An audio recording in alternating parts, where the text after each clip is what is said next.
Hi, my name is Jacqui-lee Pryce and welcome to Shadowboxruk. How you doing? I'm good, thank you. How are you? Yeah, I'm not bad. I cannot complain. You looking well? I know. Listen, I just woke up. I've been fasting, so I've been hungry today. I woke up really early, so I just had a little nap, and I woke up like 20 minutes ago. Put some cream on my face, some E45, and now I'm sat here. So you're looking fresh. Yeah, I went to the. Oh, sorry. I went to get my haircut. Oh, okay. Yeah, see, it's all right. Just for me? Yeah, for you. I like it. I cannot complain.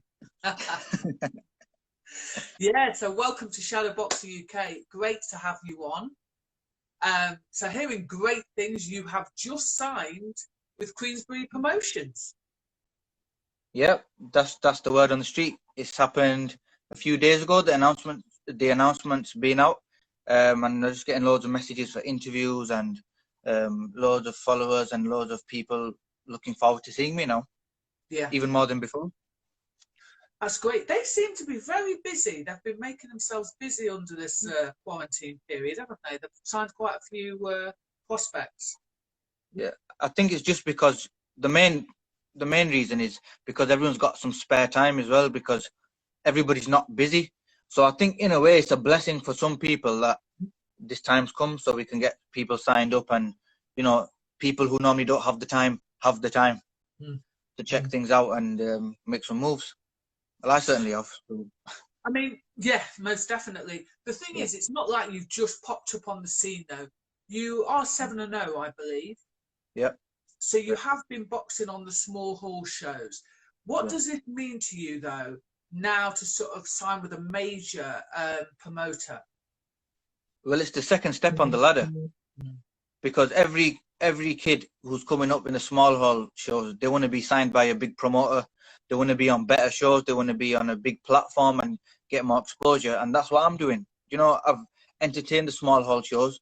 Now it's time to, because people at the small hall shows, I know you have to build your way up, but people are saying to me, no, you shouldn't be on them shows, man. You're too good. You should be on this big show, that show. And I'm thinking, I know, but it's a process. So I just got to be patient. I just got to keep winning fights. And now that the stage is here, once everything is running fine, I'll be back in the ring, but on a big show, on a big platform where I truly belong. It's great because obviously, like you say, there's a lot of boxers that they get on that. There's nothing wrong with the small hall scene, but ultimately they want the big break.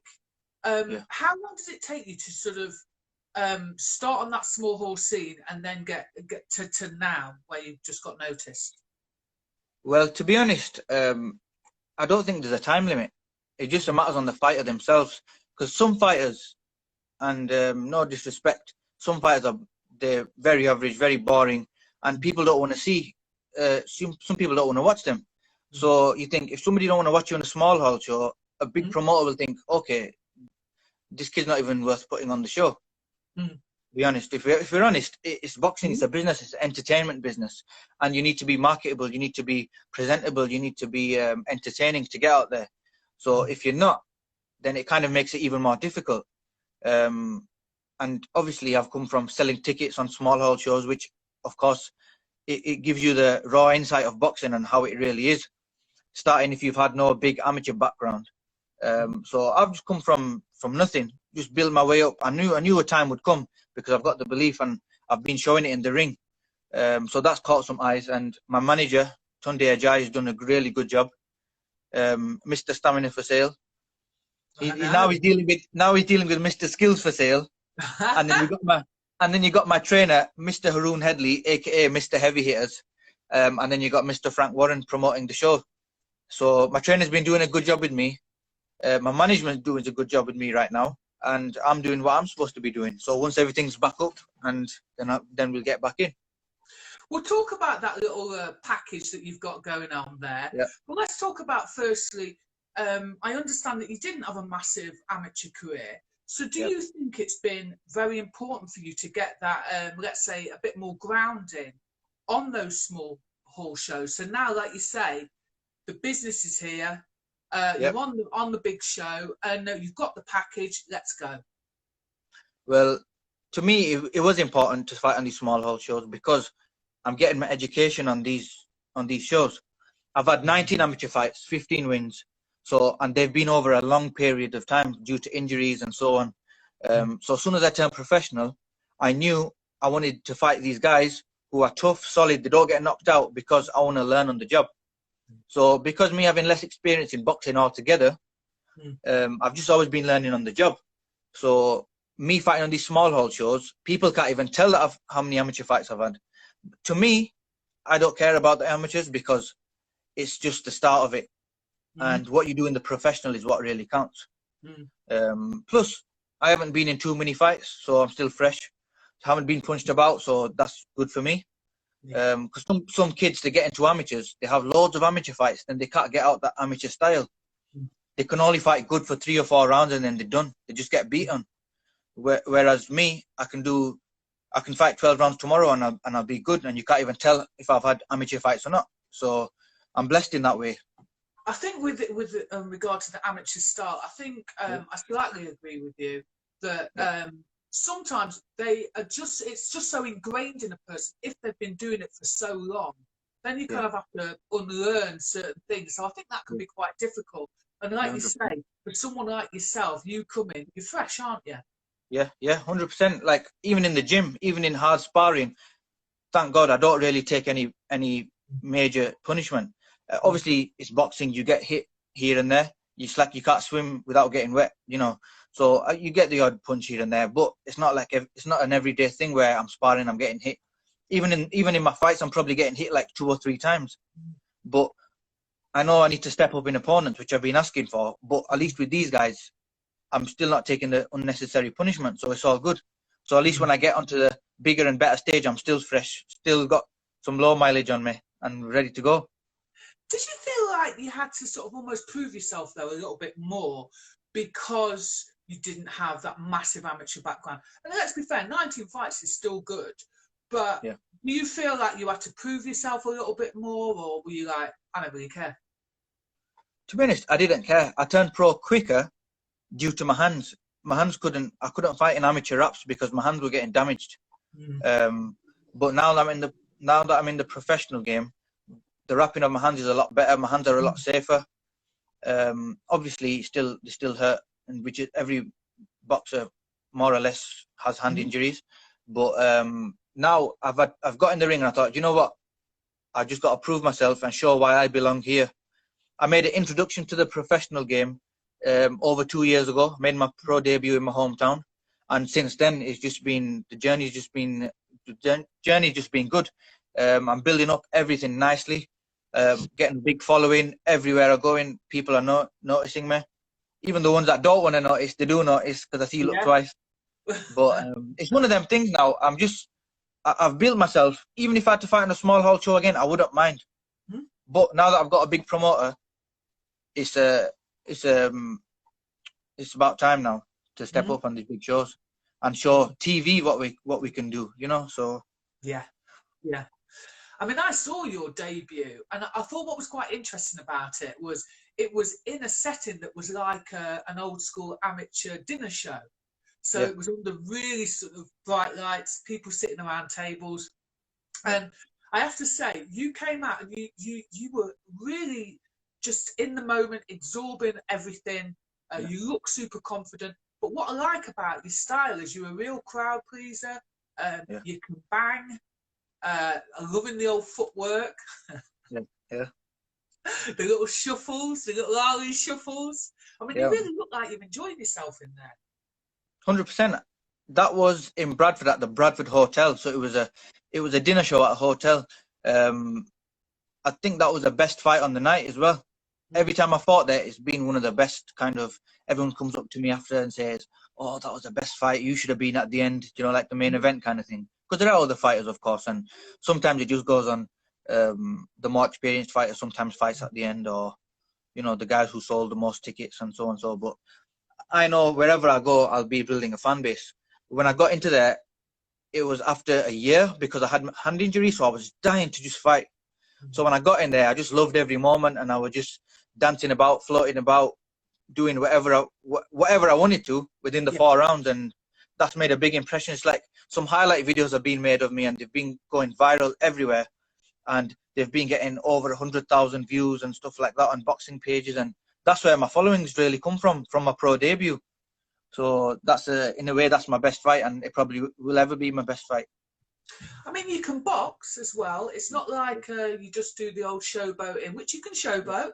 That's one thing that you do and you do well. But you can box, you can switch hit, all of that good stuff. I'm actually not surprised you've got such a big following, because, like you say, you need to be an entertainer, don't you, in this program? Yeah, I pride myself on entertaining, of course, because like I said, pro boxing is a business. But at the same time, I know whatever I do, it will look entertaining, because that's just how. Well, to be honest, you know, with my family, we're all charismatic like that. Everything we do, people like us for what we do. So it's just like, and I don't really watch on who likes me and who doesn't like me, but I look at, there's things where people just want to be around you. They want the same energy as you. They want the, you know, they want the, what can I say now? They want to take that positive energy. They want to have a laugh with you. They want to do all sorts. So it's like, whenever I do something, it's like, it's a big thing to some people, because they like what I do. They watch me.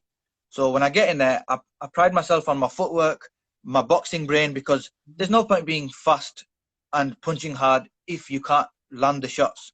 Yeah. And there's no point being very fast if you haven't got timing. Yeah.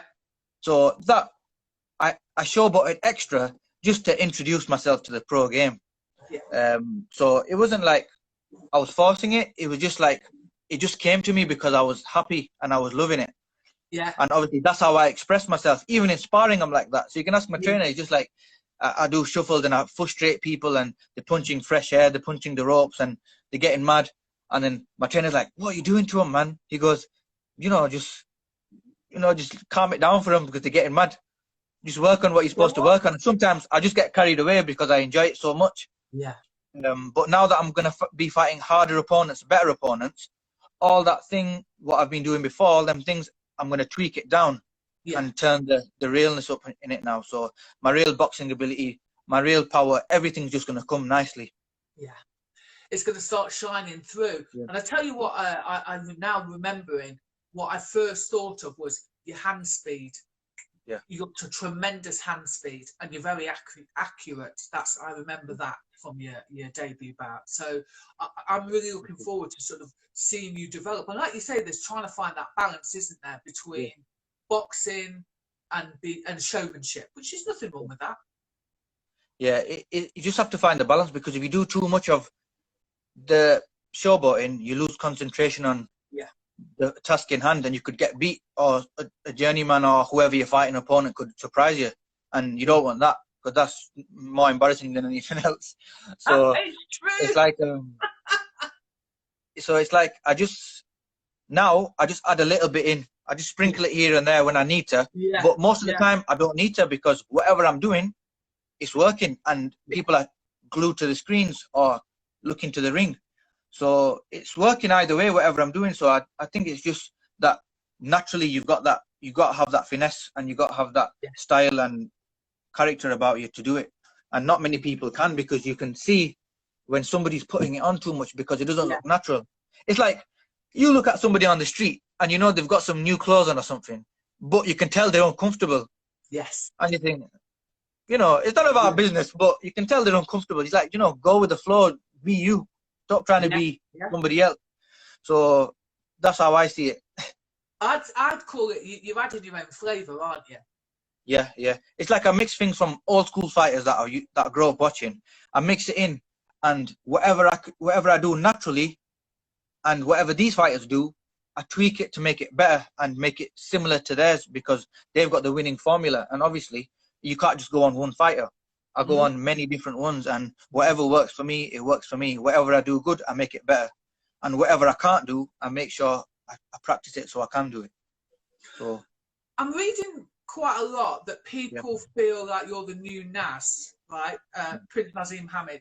And what I find quite interesting is, you do remind me of him, but also, was he somebody that you looked up to? And think about what he was doing at a time when he was doing it. Yeah. You know, people were tearing their hair out going, how is this kid? This Asian kid come along and he's all confident. Yeah. And, do you know what I'm saying though? To be honest, like it's a bit frustrating when people always compare you, because me being me and me wanting to create my own legacy, I don't want to be compared to anybody. It's like, I know it sounds, oh, it's a good compliment. It is a very good compliment. I respect Naz. He's opened the door for many of us coming through. Boxers in general, not just Asians, not just, you know, he's opened the door for all types of different styles to come through and different personalities. But it's like, I never want to be like him. Yeah. My thing is, I'm being me. So, and you look at the Ali shuffles and you look at this, that, the other. Who did it first? Muhammad Ali. Yeah. So he set the pace for everybody. Yeah. So everyone who's copying, they've copied him. Yeah. And now if someone said to me, "Oh, you copied Ali," I'm like, "Cool, I copied him. I'll be straight, I did." But it just comes naturally to my game, so why not? Yeah. But I don't actually look at Ali and be like, "Oh, I'm gonna do that." It's just it registers in your mind over time. It sticks there. Yes. And whatever comes to you in the fight, your natural flow, it happens like that.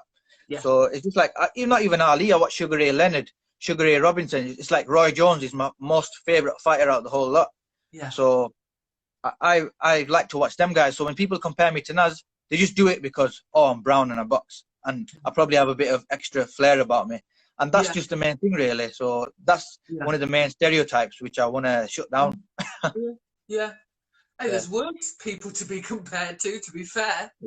Yeah, he's a great person to be compared to. He's a great fighter, great athlete, entertainer to be compared to. So I'm not taking it as a negative. It's a positive, of course, but they got to know it's the AJ show, not the Prince Naz show. Yeah.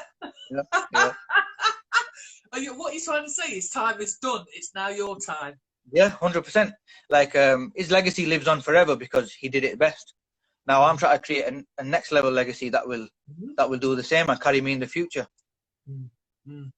Talk to me about your dad, because he's been a massive influence on you, hasn't he, in your career? Yeah. Well, you've probably done some research. Of course. So basically, how me and my brother grew up, we grew up without my dad. My dad's been in and out. Well, he's been in and out of jail, so and so. It's no secret. Everybody knows. So that gives you a different upbringing when you only have one parent. People have been in worse situations, so I can never complain. And if I had to go back to change anything, I wouldn't change it. So it's like when he has been out, he's shown me and my brother how to be men. One, we learned on the job about ourselves. So we learned, okay, we got no one to hold our hand. We've got to man up ourselves. Two, because the area we grew up in, which we moved out in about 2006, is just getting worse and worse and worse. We grew up in that area. You have to know how to fight. Otherwise, you get bullied in school. You get bullied on the back street. And that's not us. You know, we're not the type to ever bow down to anybody, or become second to anything. So my dad taught us how to fight. The neighbors' kids and the kids on the street who we were good friends with at the time, we used to play football and so and so. We used to get us to spar in the living room. So we used to do like 10, 12 round fights in the living room, and we couldn't hurt each other because we was only kids. We was 5, 6, 7, 8 years old. So we didn't have that power there or anything. We didn't even know how to throw a proper punch. But my dad used to teach me and teach me and teach me, not to be a boxer, just to teach me how to fight. And then it just comes across where, because I've been without him so long, I've learned to man up by myself. So it's like I've entered my first amateur fight by myself. Just my last pro fight, he's been out to see it. He hasn't seen any of my pro fights in person except my last one. So in a way, it's taught me, because clever people learn from others' mistakes. So everything I've seen happening, I don't want to go down that same route.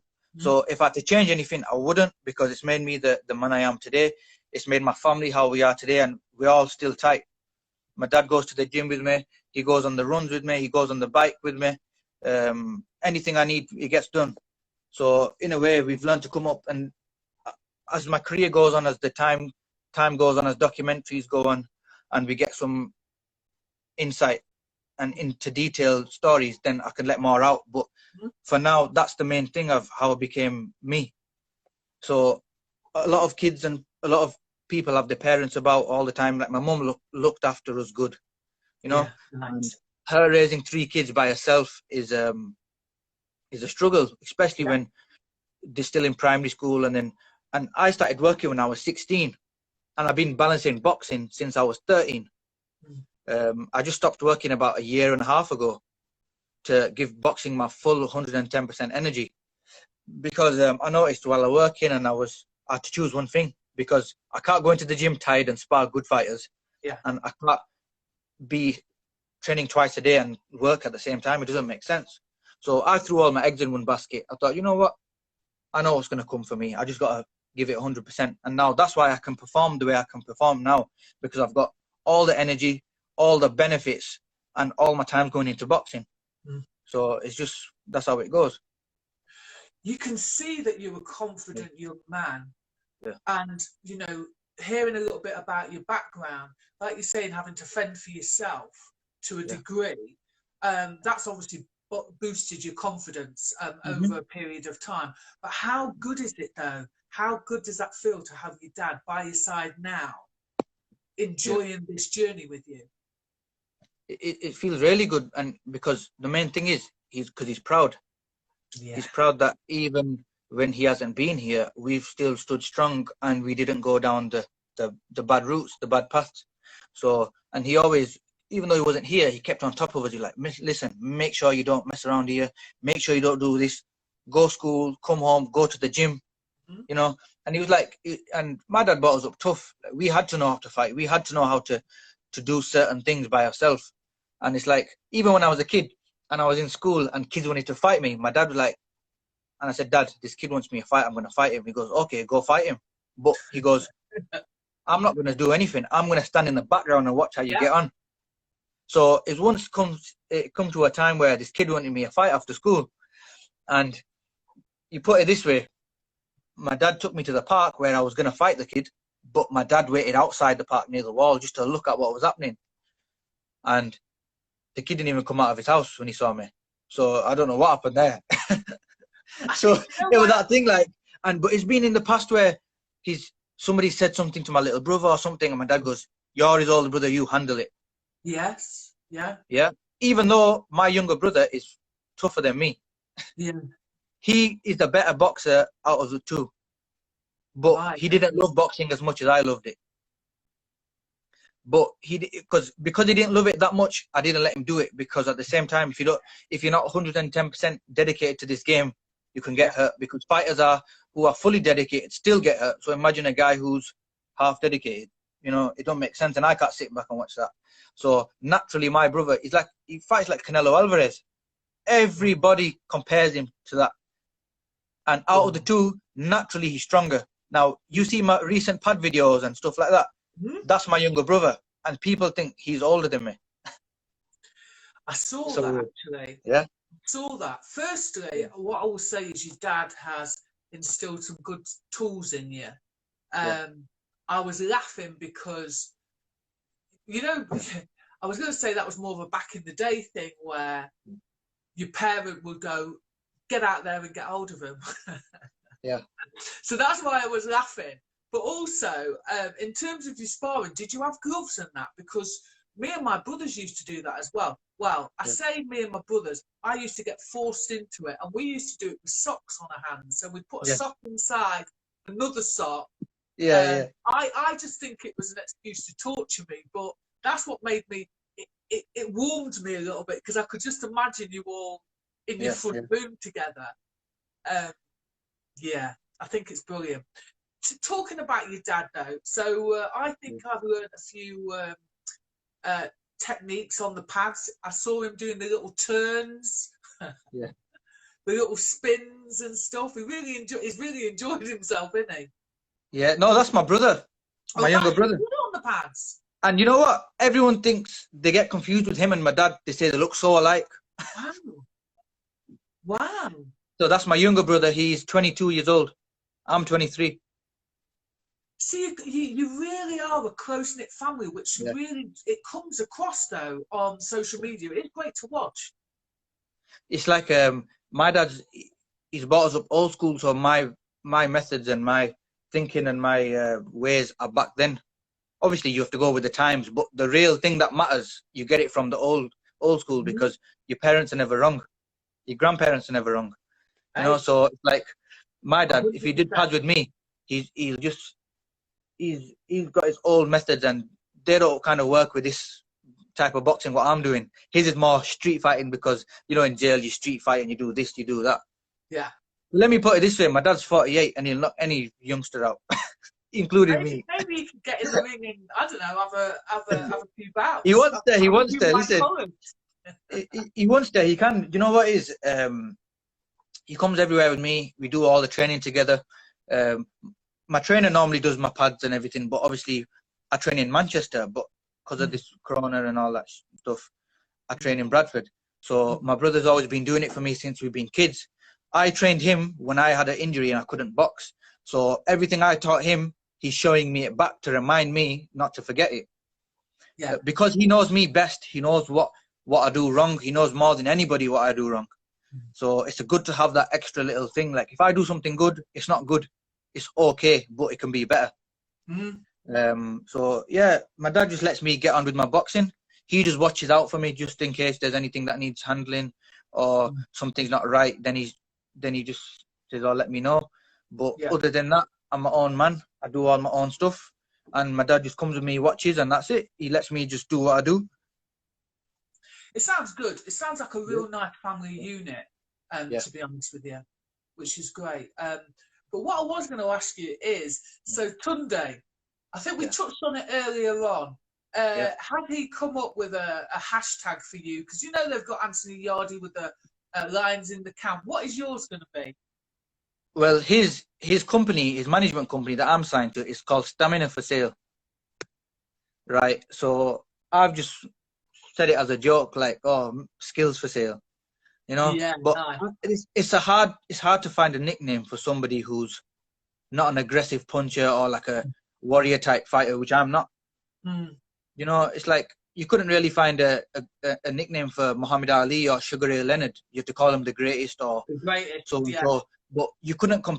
There's no way you can describe Ali's style. There isn't. In one word, you couldn't. So that's why you have to put the greatest.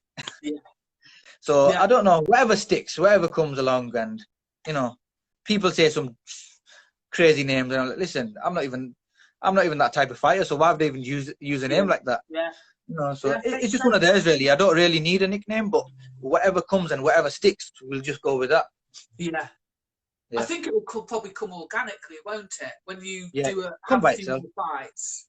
It come by itself. Once I'm. Well, a lot of people say AJ, this, that, the other, but it's just whatever it is.